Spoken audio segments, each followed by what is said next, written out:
أما بعد بسم الله الرحمن الرحيم ترى كثيرا منكم يتولون الذين كفروا لبئس ما قدمت لهم أنفسهم أن سخط الله عليهم ففي العذاب هم خالدون ولو كانوا يؤمنون بالله والنبي وما أنزل إليه لاتخذوهم أولياء ولكن كثيرا منهم فاسقون ترى كثيرا منكم يتولون الذين كفروا آپ دیکھیں گے ان لوگوں کو جنہوں نے کافروں کے ساتھ دوستی کی لبئس ما قدمت لهم أنفسهم بہت ہی برا ہے جو ان کے نفسوں نے ان کے لیے آگے بھیجا ہے سخط اللہ علیہم اللہ رب العالمین ناراض ہو گیا ان کی دوستی رکھنے پر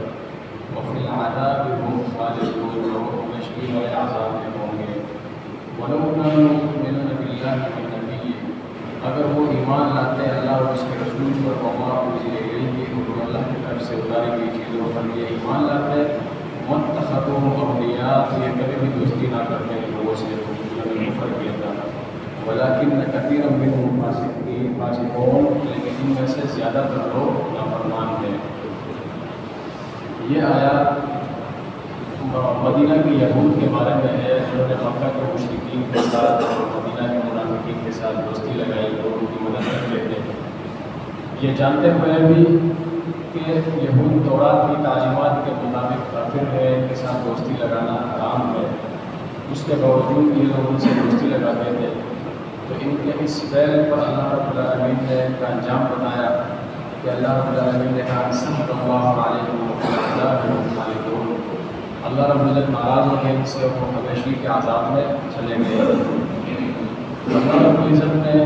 رسول اکرم صلی اللہ علیہ وسلم کو یہ بتایا کہ یہود اور مشرکین یہ دوسرے لوگوں کے بنسبت زیادہ سخت ہے مسلمانوں کے ساتھ دوستی رکھنے میں،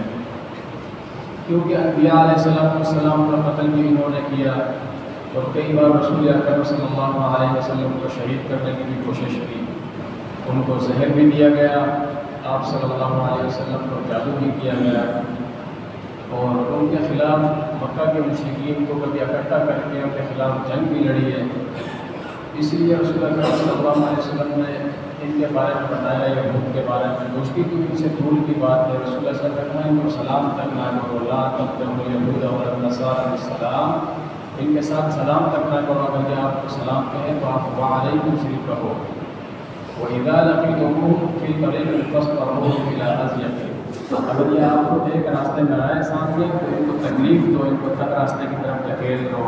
یہ عزت والے لوگ نہیں ہیں، ان کی عزت نہ کرنا، ان سے کبھی اچھے کی امید نہیں رکھنا، کیونکہ یہ یہود اور مسلمانوں کے ساتھ بہت سخت دشمنی کرنے میں اور بہت بغض رکھتے ہیں دین میں مسلمانوں کے ساتھ۔ اور مشرکین کے بارے میں بتایا کہ مشرکین کس وجہ سے دشمنی پر اتر آئے کہ مسلمانوں نے اللہ کی وحدانیت کا اقرار کر لیا اور مسلمان ہو گئے، اسلام قبول کر لیا، انبیاء کے نبوتوں پر ایمان لایا تو دعوت اللہ شروع کر دی،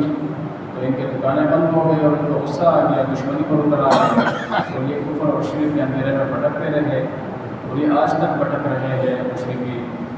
یہ ایسے مکار لوگ تھے مشرکین، فریب اور دھوکہ ان کے اندر بہت زیادہ تھا۔ یہ جب رسول اللہ صلی اللہ علیہ وسلم کی مجلس میں جاتے تھے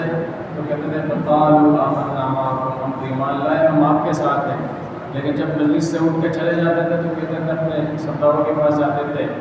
ان کو کہتے تھے کہ وَإِذَا خَلَوْا إِلَىٰ شَيَاطِينِهِمْ قَالُوا إِنَّا مَعَكُمْ إِنَّمَا نَحْنُ مُسْتَهْزِئُونَ، ہم تو مسلمانوں کے ساتھ مذاق کر رہے تھے بلکہ ہم تو آپ کے ساتھ ہیں۔ اللہ رب العزت نے ان کے ساتھ ایسا مذاق کیا کہ اللہ یستہزئ بہم ویمدھم فی طغیانہم یعمہون، ان کو اندھیروں میں چھوڑ دیا اور یہ بھٹکتے رہے۔